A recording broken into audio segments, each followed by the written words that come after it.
Picture this. Rome, 180 AD. The most powerful man in the world sits alone in his tent on the freezing banks of the Danube River. Outside, war rages. Inside, Marcus Aurelius, Emperor of Rome, writes by candlelight. But he's not writing battle plans or imperial decrees. He's writing to himself about something far more difficult than conquering barbarian tribes. He's writing about conquering anger. How much more grievous are the consequences of anger than the causes of it? He writes with trembling hands, exhausted from another day of betrayal, incompetence, and human failure surrounding him. Here was a man who commanded legions, who could execute anyone with a single word, who held absolute power over millions of lives. And yet, his greatest battle wasn't against the Germanic tribes threatening Rome's borders. His greatest battle was against the rage that threatened to consume him from within. You see, Marcus Aurelius understood something that most of us spend our entire lives failing to grasp. Anger doesn't protect you. It destroys you. It doesn't give you power. It strips you of it. And the people who master their anger don't do it by suppressing it or pretending it doesn't exist. They do it by understanding something so profound about human nature that once you see it, you can never unsee it. And that's exactly what we're going to explore together today. Not some theoretical philosophy that sounds nice but doesn't work in real life. No.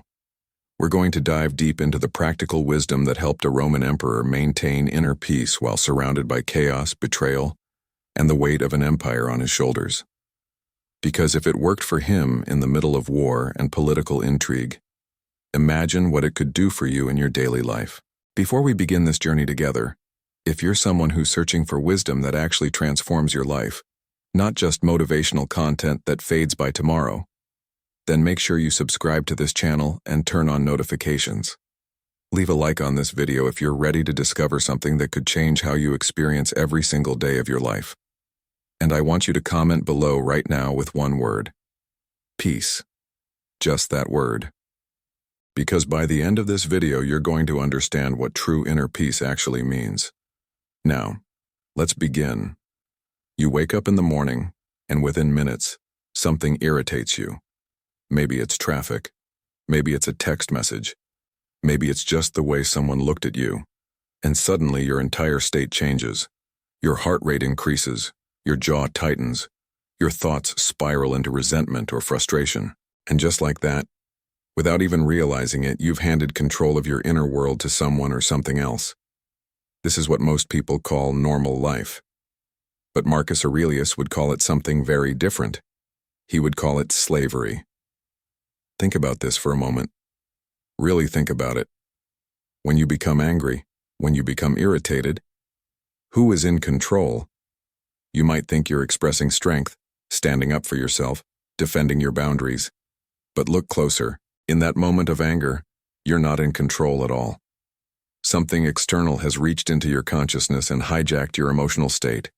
You've become a puppet, and the strings are being pulled by circumstances, by other people's actions, by events you didn't choose. Marcus wrote in his Meditations, "You have power over your mind, not outside events. Realize this, and you will find strength." But we live as if the opposite is true, don't we? We live as if outside events have power over our minds, and we're helpless victims to whatever happens to us. There was a senator in Rome, a man named Cassius, who was known for his explosive temper. He would rage at servants, humiliate officials, and create scenes in the forum. People feared him, yes, but they also pitied him, because everyone could see what Cassius himself couldn't see. He wasn't a powerful man. He was a slave to every slight, every perceived disrespect, every moment that didn't go his way. His anger didn't make him formidable. It made him predictable, manipulable, weak. One day, a young philosopher asked Marcus how he could remain so calm when dealing with people like Cassius, people who were deliberately disrespectful, incompetent, or malicious. And Marcus said something extraordinary. He said, "When you wake up in the morning, tell yourself, the people I deal with today will be meddling, ungrateful, arrogant, dishonest, jealous, and surly. They are like this because they cannot tell good from evil." Do you see what he's doing here? He's not pretending people will be perfect. He's not practicing toxic positivity. He's preparing his mind for reality. He's removing the element of surprise. Because here's what happens to most of us. We walk through life with unconscious expectations that people should be different than they are. And when they inevitably behave like flawed human beings, we experience that gap between expectation and reality as anger. But what if you removed that gap? What if you started each day knowing, truly knowing, that people will disappoint you, frustrate you, and sometimes even harm you? Not because you're pessimistic, but because you're realistic. Because you understand human nature. Would you still feel that same intensity of anger? Or would you simply see people clearly, as they are, without the distortion of your unmet expectations? This is the first secret to never getting angry. It's not about controlling your reaction. It's about transforming your perception.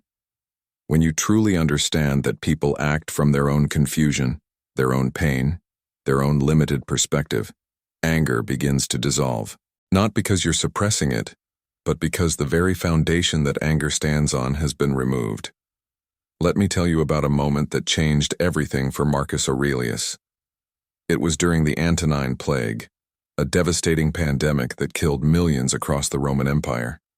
Marcus watched as his own physicians, his advisors, even members of his family fell ill and died. The empire was crumbling, the army was weakened, and there was nothing, absolutely nothing, that even the emperor of Rome could do to stop it. In those dark months, Marcus could have raged against the gods. He could have descended into bitterness and despair. He could have become angry at the world for being so cruel, so indifferent to human suffering. But instead, he wrote one of the most profound passages in all of philosophy. Accept whatever comes to you woven in the pattern of your destiny, for what could more aptly fit your needs. Do you understand what he's saying? He's not saying that suffering is good. He's not saying you should be happy about tragedy. He's saying something far more subtle and powerful. He's saying that your anger at circumstances is based on a fundamental misunderstanding of reality. You're angry because you believe things should be different. But who says they should be different? Your preference? Your desire? Your idea of how the world should work? The universe doesn't operate according to your preferences. Life doesn't consult your opinion before unfolding. And every single moment of anger you experience is, at its core, you arguing with reality. You're essentially saying, this moment should not be happening. But it is happening. Your anger doesn't change that. It only adds suffering on top of suffering. Think about the last time you were stuck in traffic and became angry. What exactly were you angry at? The traffic? Traffic is just cars on a road. It's not personal. It's not intentional. It's not even really a thing that can be blamed. It's just a situation. But in your mind, you created a story. This shouldn't be happening. I should be moving. This is unfair. This is wrong. And that story, that resistance to what is, created your anger. Marcus understood this deeply. He wrote, "When you are offended at any man's fault, turn to yourself and study your own failings. Then you will forget your anger." What is he really saying here? He's pointing to the fact that your anger reveals something about you, not about the other person or the situation. It reveals where you're still clinging to the illusion of control. It reveals where you're still demanding that reality conform to your will. There's a beautiful Stoic practice that Marcus engaged in daily.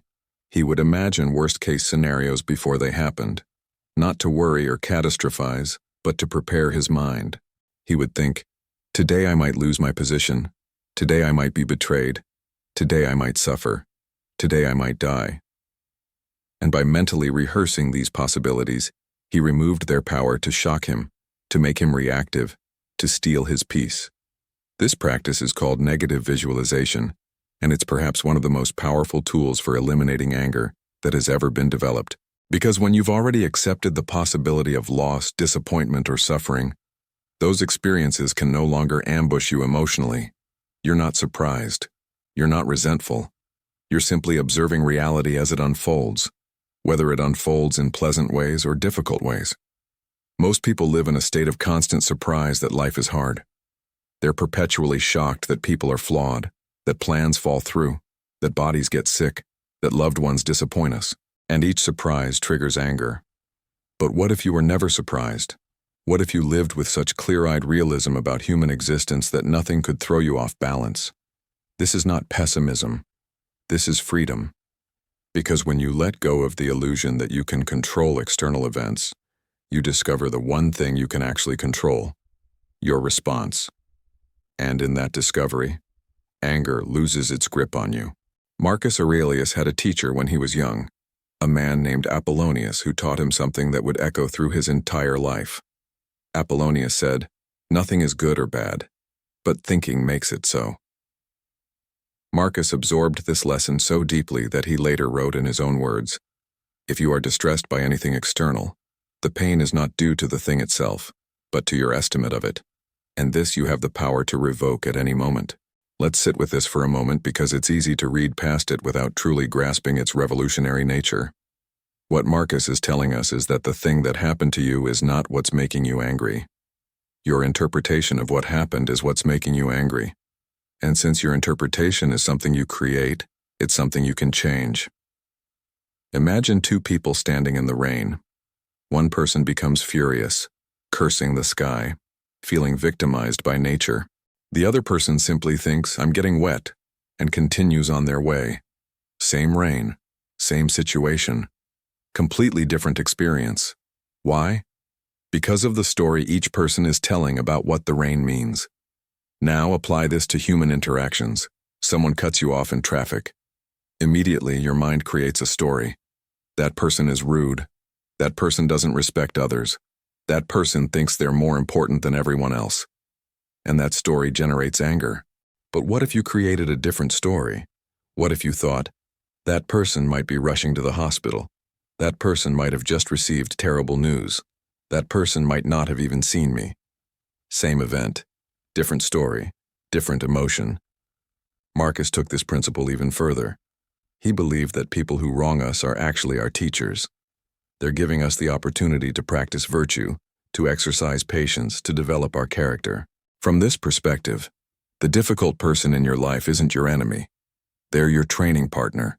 They're helping you become stronger, wiser, more resilient. There was a man in the Roman Senate who constantly opposed Marcus's policies, who spoke against him publicly, who seemed to take pleasure in making his job more difficult. Marcus could have used his imperial power to silence this man, to exile him, even to execute him. But he didn't. Instead, he thanked him, not publicly, not performatively, but privately in his own mind. He thanked this senator for giving him the opportunity to practice patience, to sharpen his arguments, to remain calm under criticism. This is the power of perspective. When you see obstacles as opportunities, when you see critics as teachers, when you see difficulties as training, your relationship to anger completely transforms. You stop seeing certain people and situations as threats or injustices. You start seeing them as part of your education in becoming a better human being. But here's where most people struggle. They think, okay, I'll just choose to see things differently. And then they try to force themselves to reinterpret situations while still feeling angry underneath. This doesn't work. This is just spiritual bypassing, and your unconscious mind knows the difference. True transformation of perception doesn't come from willpower. It comes from understanding. You have to actually see the truth of what Marcus is teaching. You have to recognize in your direct experience that your anger is not caused by events, but by your judgments about events. And the way you recognize this is by paying attention. The next time you feel anger rising, pause. Don't try to change it or push it away. Just observe it. Ask yourself, what story am I telling right now about what just happened? What am I making this mean about me, about them, about life? And in that space of observation, something miraculous occurs. You begin to see the gap between the event and your interpretation. You begin to see that your interpretation is optional, not inevitable. And in that seeing, you reclaim your power. Not the power to control the world, but the power to control your inner experience, which is the only real power you've ever had. Now we come to perhaps the most challenging aspect of Marcus's teaching, and the most liberating if you can truly absorb it. It's about understanding why people do what they do. And this understanding is the key that unlocks the prison of anger toward others. Marcus wrote, "When people injure you, ask yourself what good or harm they thought would come from it. If you understand that, you'll feel sympathy rather than outrage or anger. Your sense of good and evil may be the same as theirs, or near it, in which case you have to excuse them. Or your sense of good and evil may differ from theirs, in which case they're misguided and deserve your compassion. Where is the harm in that?" This is profound. What he's saying is that nobody wakes up in the morning thinking, "Today I'm going to be evil. Today I'm going to harm people for no reason." Even the worst people you can imagine believe they're doing something right, something justified, something necessary. They're operating from their own distorted value system, their own pain, their own confusion. Think about someone who's hurt you. Really think about them. In that moment when they said that thing or did that thing, they weren't thinking about how to hurt you. They were thinking about themselves. They were protecting their ego. They were defending their position. They were trying to feel better about themselves. They were reacting from their own wounds. Your pain was a side effect of their self-involvement, not the goal. This is hard to accept because we want to believe that when someone hurts us, it matters to them. We want to believe they're thinking about us. But most of the time, they're not. They're trapped in their own drama, their own story, their own suffering, and they hurt you almost accidentally, the way a drowning person might push down someone trying to save them. Not because they want to harm their rescuer, but because they're panicking. Marcus had to deal with betrayal at the highest levels, generals who conspired against him, advisors who lied to him. Even his own wife was rumored to have been unfaithful. And yet, there's no record of Marcus becoming consumed with rage or vengeance. Why? Because he understood this principle deeply. He saw people clearly, not as villains in his story, but as confused actors in their own stories. There's a passage where he writes to himself, "Begin each day by telling yourself, 'Today I shall be meeting with interference, ingratitude, insolence, disloyalty, ill will, and selfishness, all of them due to the offender's ignorance of what is good or evil.'" Notice that word, ignorance, not malice, not evil. Ignorance. People hurt us because they don't know better. They're operating from ignorance of what truly leads to well-being and happiness. This is perhaps the hardest teaching to embody. Your ego wants to make other people's actions about you. Your ego wants to feel important enough to be deliberately targeted. Your ego wants to create villains and victims. But what if most harm is just unconsciousness colliding with unconsciousness? What if most hurt is just wounded people wounding other people? I want to share a story that illustrates this. In Rome, there was a young soldier in Marcus's army who was caught stealing from the supply wagons. The punishment for this was severe, often death. The soldier was brought before Marcus, and everyone expected harsh judgment. But Marcus asked the soldier a simple question: "Why did you steal?" The soldier, terrified, admitted that his family back home was starving, and he was trying to send them food. He knew it was wrong, but he felt he had no choice. Marcus could have said, "The law is the law. You knew the consequences." And no one would have faulted him. But instead, he pardoned the soldier and arranged for his family to receive aid. Later, when his advisors questioned this decision, Marcus said something remarkable. "He was not stealing from me. He was stealing for his family. His values were distorted by desperation, but his intention was love. How can I punish love that has lost its way?" This is what compassion looks like when you truly understand human nature. It doesn't mean accepting harmful behavior. It doesn't mean becoming a doormat. It means seeing clearly why people do what they do and responding with wisdom rather than rage. When you understand that everyone is doing the best they can with the awareness they have in that moment, anger becomes impossible. Not suppressed, not controlled. Impossible. Because anger requires that you believe people should be doing something other than what they're doing. But if they had the awareness to do something different, they would. The fact that they're not tells you they don't have that awareness yet. And you can't be angry at someone for not having awareness they don't possess. That would be like being angry at a blind person for not seeing. Marcus Aurelius spent much of his life surrounded by people judging him. As emperor, every decision he made was scrutinized, criticized, and debated. People questioned his military strategies, his political appointments, his philosophical interests. And yet, one of his most repeated themes in his meditations is about letting go of other people's opinions. He wrote, "I have often wondered how it is that every man loves himself more than all the rest of men, but yet sets less value on his own opinion of himself than on the opinion of others." Think about that. We claim to care about ourselves, but we give more weight to what strangers think of us than to what we know to be true about ourselves. And this is where so much anger comes from. Someone criticizes you, and you become defensive. Someone disrespects you, and you become outraged. Someone questions your worth, and you feel the need to prove them wrong. But why? Why does their opinion have so much power over your emotional state? Marcus would say it's because you haven't yet established your own internal standard of worth. You're still seeking validation from outside yourself. And when you seek validation from outside, you give the outside world the power to make you suffer. Every criticism becomes a threat. Every slight becomes an attack. Every disagreement becomes a battle. But what if you truly knew your own worth? Not in an arrogant way, but in a grounded way. What if you had done the inner work to understand your values, your character, your intentions? Would you still need everyone to agree with you? Would you still need everyone to respect you? Would you still need everyone to see you the way you see yourself? There's a liberating truth here. Most of the anger you feel toward others is actually displaced anger toward yourself. You're angry at them for not giving you something you haven't given yourself yet.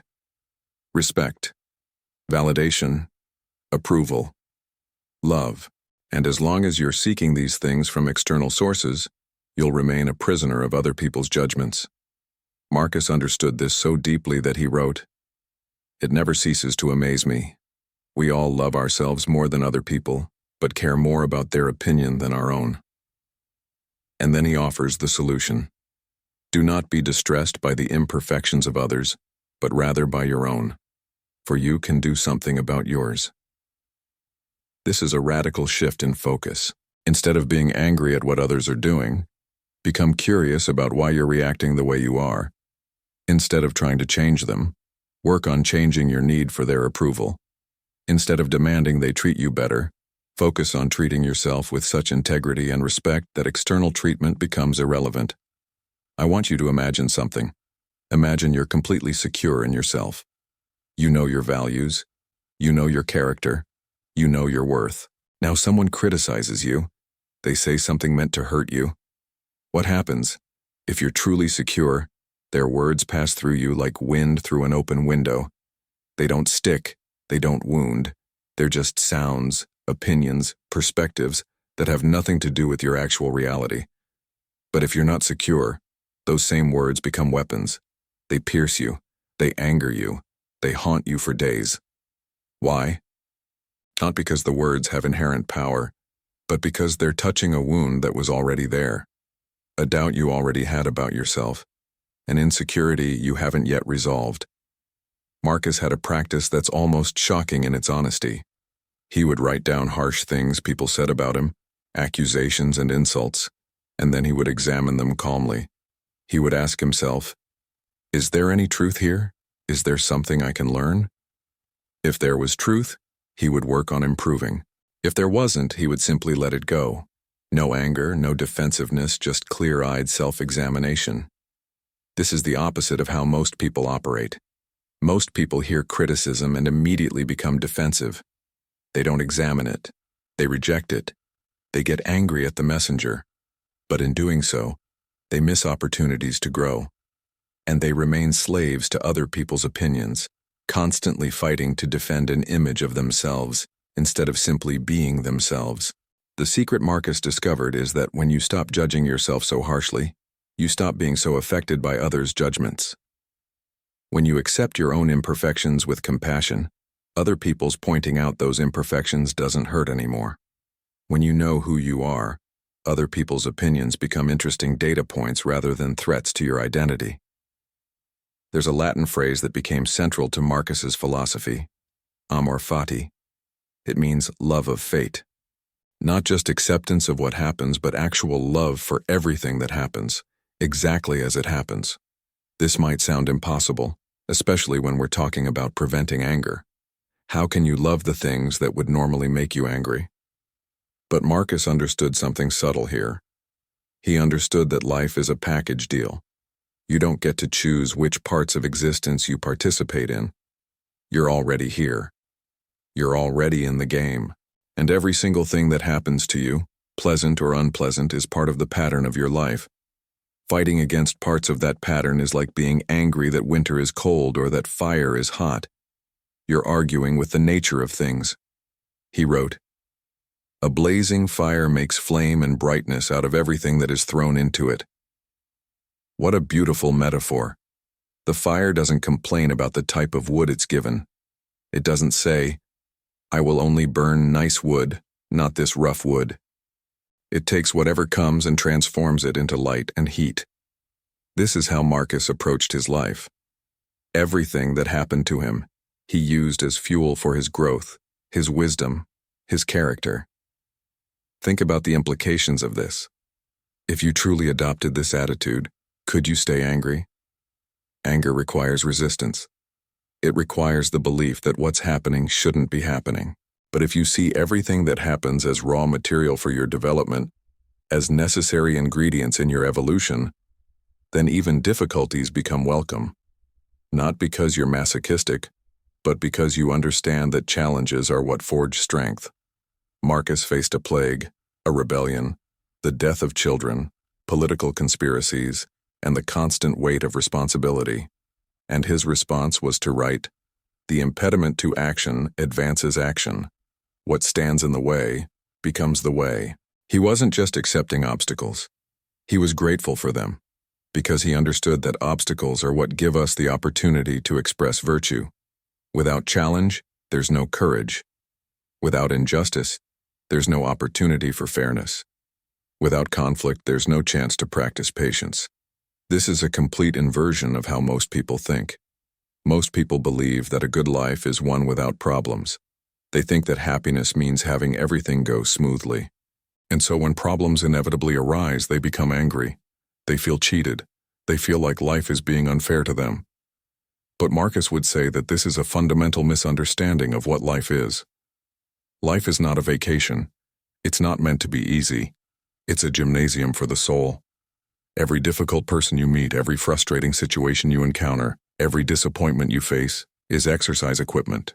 And getting angry at these things is like going to a gym and being angry that the weights are heavy. That's the whole point.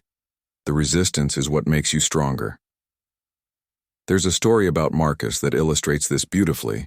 One of his most trusted generals, Avidius Cassius, heard a false rumor that Marcus had died, and immediately declared himself emperor, starting a rebellion.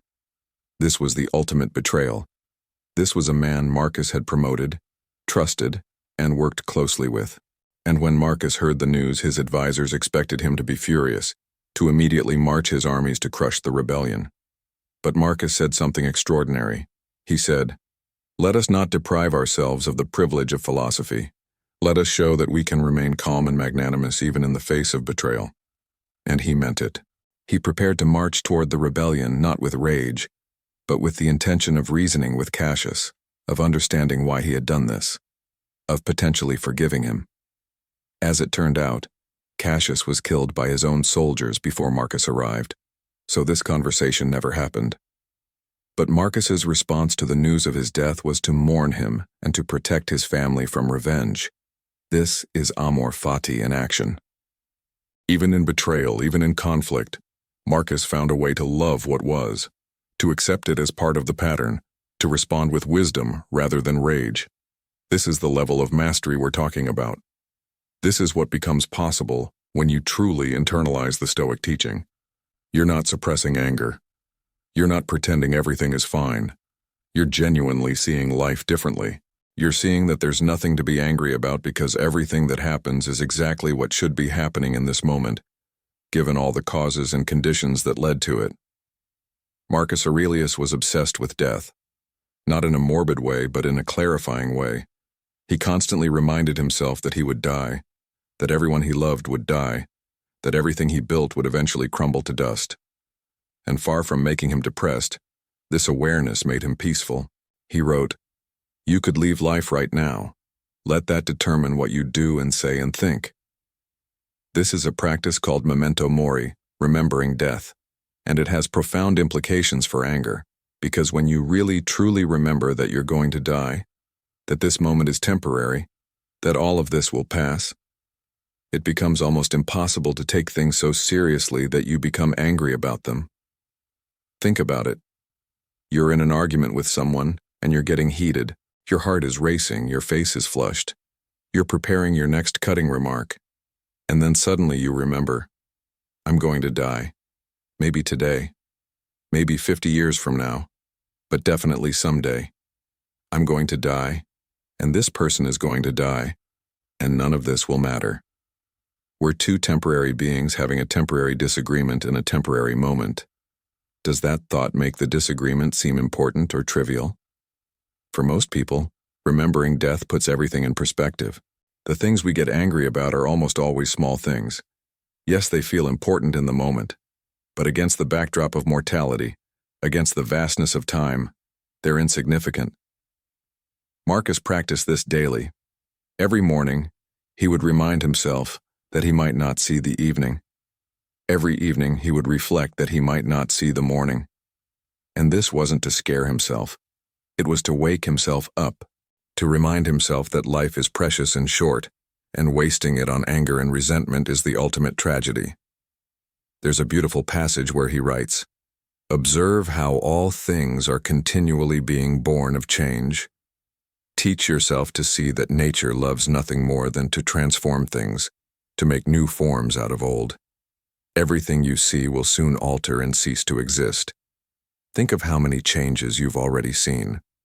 The world is change. Life is perception." This is deep wisdom. When you see that everything is constantly changing, that nothing is permanent, that every moment is giving birth to the next moment, you stop grasping so tightly. You stop demanding that things stay the way you want them to be. You stop being angry when people change, when situations evolve, when life moves on without consulting you. Marcus even took this practice to the extreme. He would imagine his own funeral. He would picture people moving on without him. He would envision the empire continuing after his death, with all the political maneuvering and human drama that he had spent his life managing. And in that vision, he found peace. Because he saw that the world doesn't need him to hold it together. The world will continue. People will continue. And his anger, his stress, his attempts to control everything are ultimately futile. Now, I know what you might be thinking. This sounds depressing. Why would I want to think about death all the time? But here's what actually happens when you practice this. You don't become depressed, you become present, you become grateful. You become clear about what actually matters. When you remember you're going to die, you stop wasting time on petty grievances. You stop holding grudges. You stop being angry at people for being imperfect because you realize we're all imperfect. We're all struggling. We're all going to die. And the only sane response to this shared fate is compassion. Marcus lost many people he loved during his life. Children, friends, mentors. And each loss reinforced his philosophy. He wrote about his adopted father, Antoninus Pius, with such tenderness.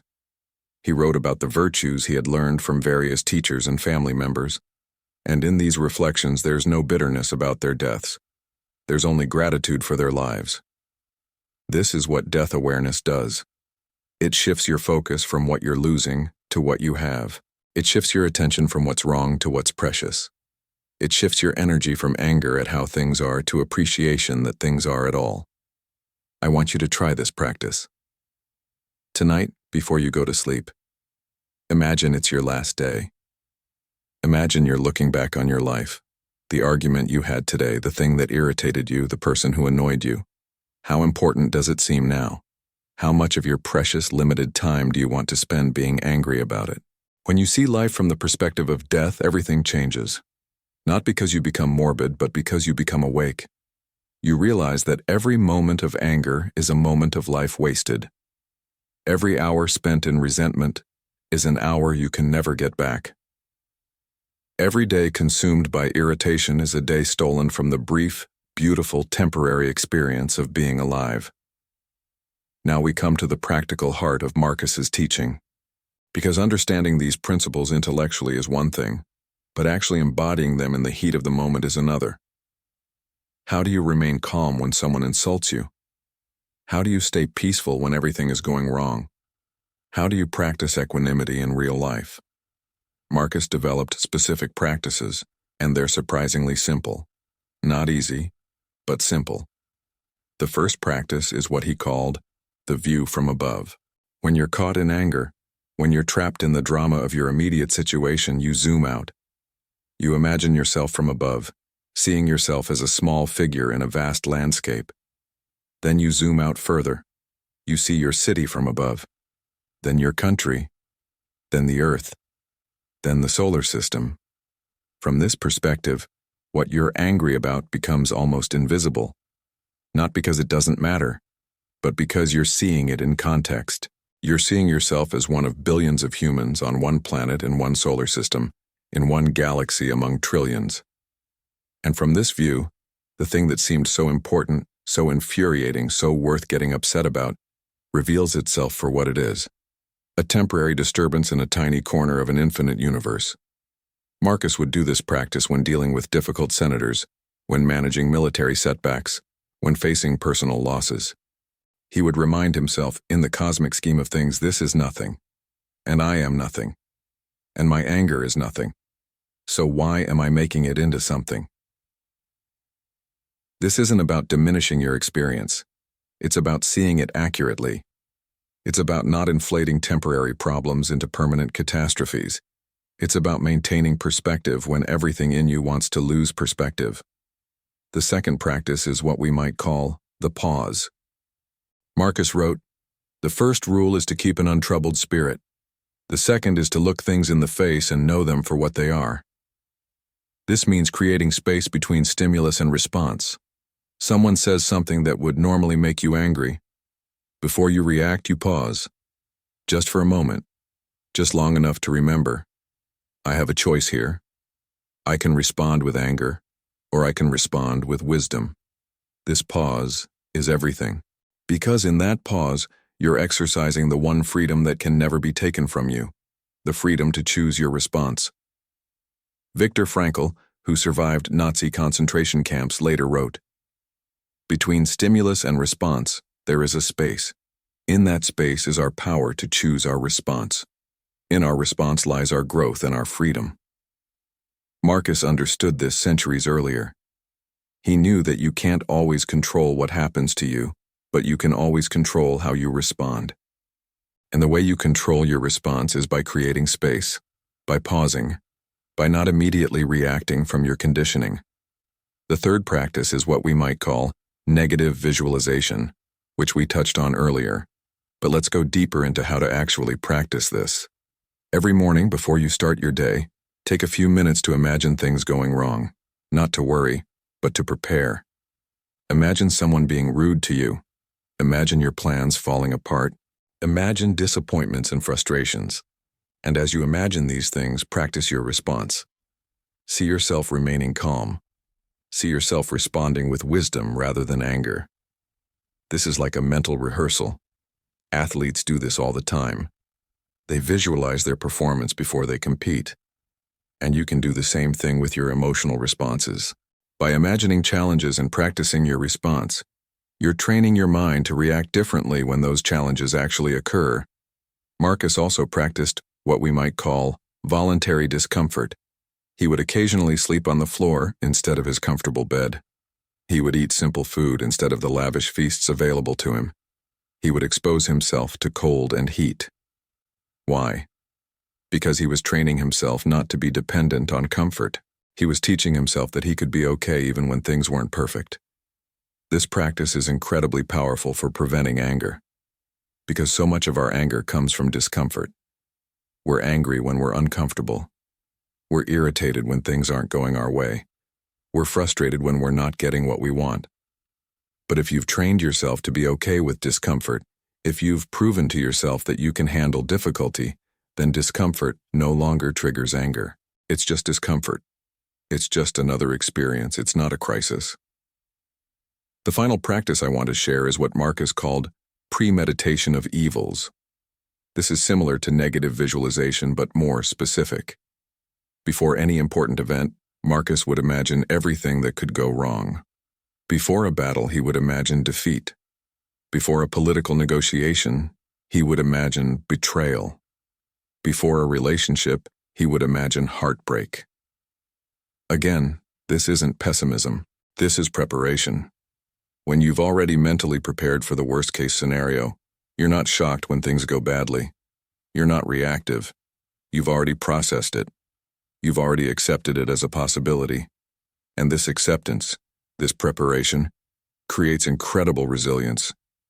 Most people live in a state of fragile optimism. They hope things will go well, and they're devastated when they don't. But Marcus lived in a state of prepared optimism. He hoped for the best but was prepared for the worst. And this preparation meant that when the worst happened, it didn't destroy him. He had already made peace with it. Here's something most people don't understand about anger. It's energy. It's not inherently bad energy. It's just energy that's been misunderstood, misdirected, and misused. And one of Marcus's most subtle teachings is about transforming this energy rather than suppressing it. When you feel anger rising, you're actually feeling power rising. You're feeling your life force responding to a perceived threat or injustice. The problem isn't the energy itself. The problem is what you do with it. Most people discharge this energy outward in destructive ways, yelling, blaming, attacking, or sulking. But Marcus learned to channel this energy inward in constructive ways. He wrote, "The best revenge is to be unlike him who performed the injury." Think about what this means. When someone wrongs you, your instinct is to wrong them back, to match their energy, to hurt them as they hurt you. But Marcus is saying the opposite. Use that energy to become better than them. Use it to rise above. Use it to prove that you're not controlled by their actions. This is a complete transformation of what anger is for. Instead of using it to destroy others, use it to build yourself. Instead of using it to attack, use it to improve. Instead of letting it make you bitter, let it make you better. I want to share a story that illustrates this. There was a young Marcus before he became emperor who studied under various philosophers. One day, a fellow student said something cruel about him in front of the class, trying to humiliate him. The young Marcus felt anger rising, his face flushed, his hands clenched, and he was about to respond with an equally cruel remark when he caught his teacher's eye. His teacher, Epictetus, said nothing. He just looked at Marcus with a questioning expression as if to say, "What are you going to do with that energy?" And in that moment, Marcus made a choice. Instead of attacking back, he used the energy of his anger to deepen his study. He went home and worked harder on understanding philosophy. He channeled the hurt and the rage into determination to become wise enough that such comments couldn't touch him. Years later, when he was emperor, Marcus encountered that same student, now a minor official. And the official was terrified, thinking Marcus would punish him for that old insult. But Marcus didn't even remember it, because he had transformed it so completely into something else that it no longer existed as a wound. It had become fuel for his growth. This is the alchemy of anger. You take the base metal of rage, and you transform it into the gold of improvement. You take the poison of resentment and you convert it into the medicine of determination. You take the fire of fury and you redirect it into the light of wisdom. But how do you actually do this? How do you transform the energy in the moment? Here's a practice Marcus used, and you can use it too. When you feel anger rising, instead of reacting outward, turn your attention inward. Ask yourself, what is this anger trying to tell me? What boundary has been crossed? What value has been violated? What need hasn't been met? Anger is information. It's your system telling you that something important to you is being threatened. But you don't have to act on that information in destructive ways. You can use it to clarify your values, to strengthen your boundaries, to understand yourself better. For example, if you're angry because someone was disrespectful to you, what is that anger telling you? Maybe it's telling you that respect is important to you. Good. Now you know something about yourself. Now you can think about how to cultivate respect in your life, how to respect yourself more, how to create relationships with people who naturally respect you. See how the energy has been transformed? Instead of making you attack the disrespectful person, it's made you understand yourself better. Or if you're angry because a plan fell through, what is that anger telling you? Maybe it's telling you that you had too much attachment to that specific outcome. Maybe it's showing you where you need to be more flexible. Maybe it's revealing that you need to develop better backup plans. Again, the energy has been transformed from destructive emotion into useful insight. Marcus understood that every emotion, even the ones we think of as negative, contains wisdom if we know how to extract it. Anger isn't your enemy. Unconscious reaction to anger is your enemy. The anger itself is just energy, just information, just a signal from your system. And when you learn to read that signal clearly, without immediately acting on it, you gain access to incredible self-knowledge. This is what separates a master from a beginner. A beginner tries to never feel anger. A master feels anger, but transforms it. A beginner thinks they've failed if they experience anger. A master sees anger as an opportunity to practice their art. A beginner wants to eliminate the challenge. A master wants to use the challenge to grow. We've covered a lot of ground together, from understanding the nature of anger to transforming its energy, from seeing people clearly to accepting fate completely, from remembering death to practicing equanimity. But now we come to the most important part, making this your way of life. Because here's the truth that Marcus understood deeply. Knowing these things intellectually doesn't change you. Reading about Stoic philosophy doesn't make you a Stoic. Understanding the principles doesn't mean you'll embody them in the heat of the moment. The only thing that creates real transformation is practice. Daily, consistent, humble practice. Marcus didn't write his meditations for anyone else. He wrote them for himself. They were his daily reminders, his practice notes, his way of keeping these principles alive in his awareness. Because he knew that without constant reinforcement, he would slip back into reactivity. He would forget. He would become the kind of person he didn't want to be. And if Marcus Aurelius, one of the wisest humans who ever lived, needed to remind himself daily, what does that tell us about our own practice? It tells us that this is never finished. You never arrive at a point where you're permanently beyond anger. You only arrive at moments where you remember to practice what you know.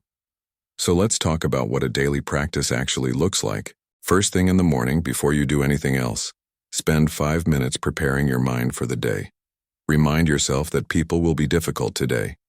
Remind yourself that your plans might not work out.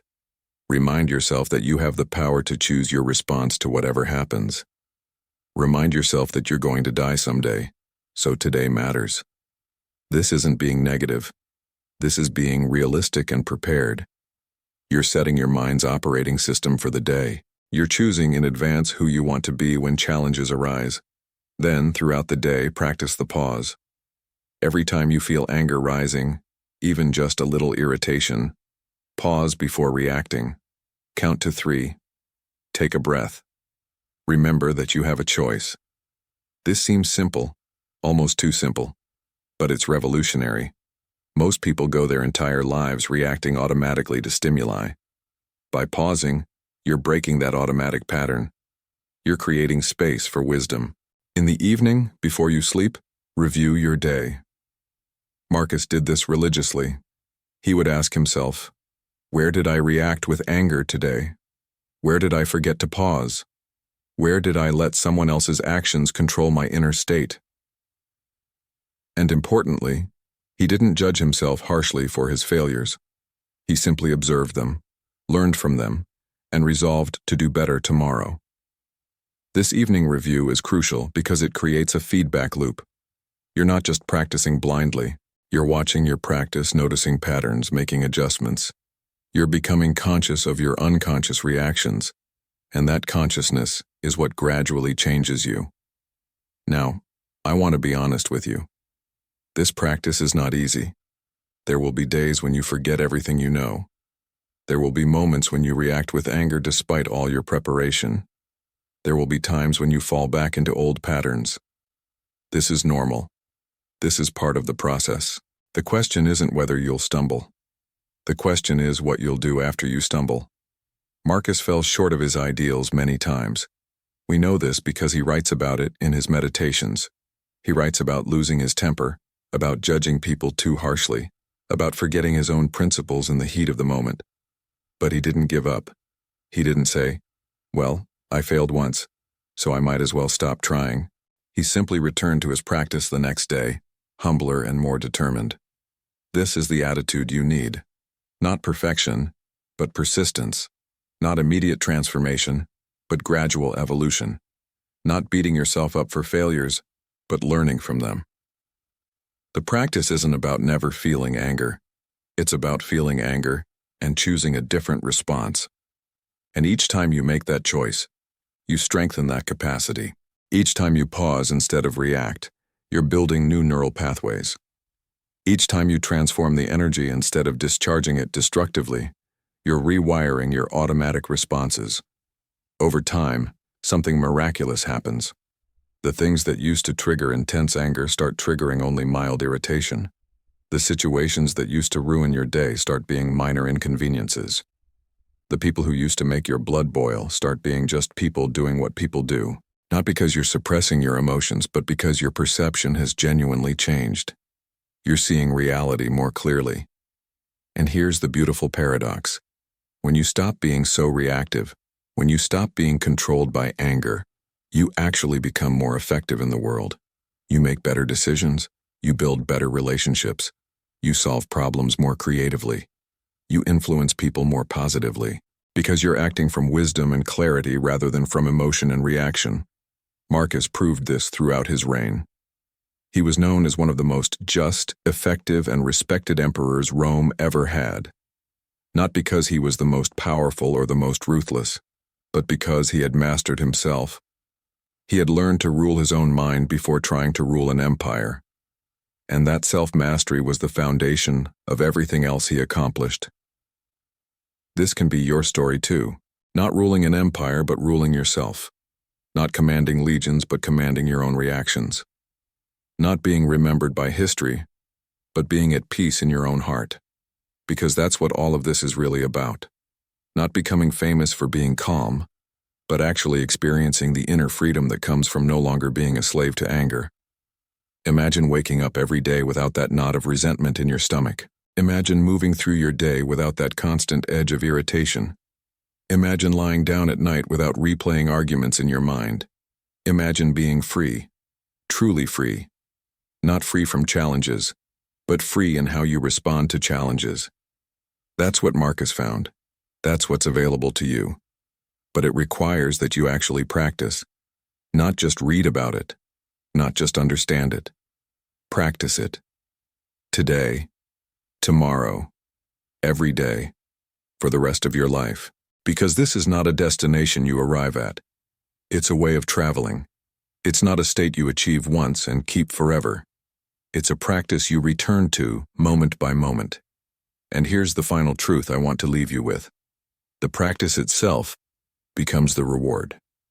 At first, you practice because you want to be less angry. But eventually, you practice because the practice itself brings peace.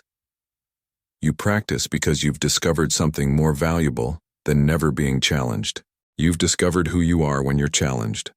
You've discovered your own inner strength, your own wisdom, your own capacity for grace under pressure. This is what Marcus found on those cold nights on the Danube, writing by candlelight while war raged outside his tent. He found that the greatest empire wasn't Rome. The greatest empire was the territory of his own mind. And he spent his life learning to rule that empire with wisdom, compassion, and courage. That same empire exists within you. That same capacity for mastery is in you right now. It's not somewhere else. It's not something you need to acquire. It's already there, waiting for you to claim it. All you have to do is practice. Starting now. Starting today. The emperor is dead, but his wisdom lives on. In these words. In these practices. And potentially in your life, if you choose to honor his teaching by making it your own, not because you're trying to be like Marcus Aurelius, but because you're trying to be the best version of yourself. And that's the highest honor you can give to any teacher. Not imitation, but transformation. So go forward from this moment with this knowledge. Anger is optional. Peace is possible. And the power to choose between them is already in your hands. You just have to remember to use it. Every day, every moment, every time you feel that familiar heat rising in your chest. Pause, breathe. Remember, choose. And in that choice, discover the freedom that Marcus found 2,000 years ago. The freedom that's been waiting for you all along. The freedom to live without being controlled by anger. The freedom to be who you truly are, regardless of what anyone else does or says. The freedom to live according to your own inner wisdom, your own values, your own highest understanding. This is the teaching. This is the practice. This is the way. And it's yours now, if you want it. So the only question left is, what will you do with it?